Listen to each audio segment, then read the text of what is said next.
কানুয়া যাত্রা বিজ্ঞপ্তি নিয়ে এবার যোগী সরকারকে তীব্র আক্রমণ করলেন কংগ্রেস নেত্রী প্রিয়াঙ্কা গান্ধী। নিজের এক্স হ্যান্ডেলে প্রিয়াঙ্কা লেখেন, সমাজকে বন্টন করা অর্থ সংবিধানকে অপমান করা, এটা এক ধরনের অপরাধে শামিল।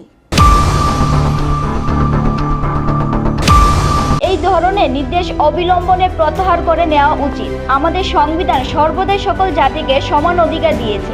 জাতি, ধর্ম, ভাষা কোনো দিক থেকে কেউ এগিয়ে বা পিছিয়ে নয়, সকলেই সমান। উত্তরপ্রদেশ সরকার যে কাজ করেছে তা সংবিধান বিরোধী। কানুয়া যাত্রা বিজ্ঞপ্তি নিয়ে দেশজুড়ে বিতর্ক শুরু হলেও দমবার পাত্র নন যোগী আদিত্যনাথ। শুধু মুজফ্ফরপুর নয়, যে যে জায়গা দিয়ে কানুয়া যাত্রা যাবে এবার সব রুটে খাবারের দোকানগুলিতে লিখতে হবে দোকান মালিকের নাম দিয়ে বিতর্কের মাঝে শুক্রবার নয়া নির্দেশিকা জারি করেছে উত্তরপ্রদেশের মুখ্যমন্ত্রী যোগী আদিত্যনাথ। এমন নির্দেশিকায় স্বাভাবিকভাবে চাপান উত্তর শুরু হয়েছে। বিষয়টি নিয়ে যোগী সরকারকে হিটলারের সঙ্গে তুলনা করেছে এআইএমের প্রধান আসাউদ্দিন ওয়াইসি। প্রসঙ্গত 22 জুলাই থেকে শুরু হবে কানুয়া যাত্রা। Bureau report, Asian Times.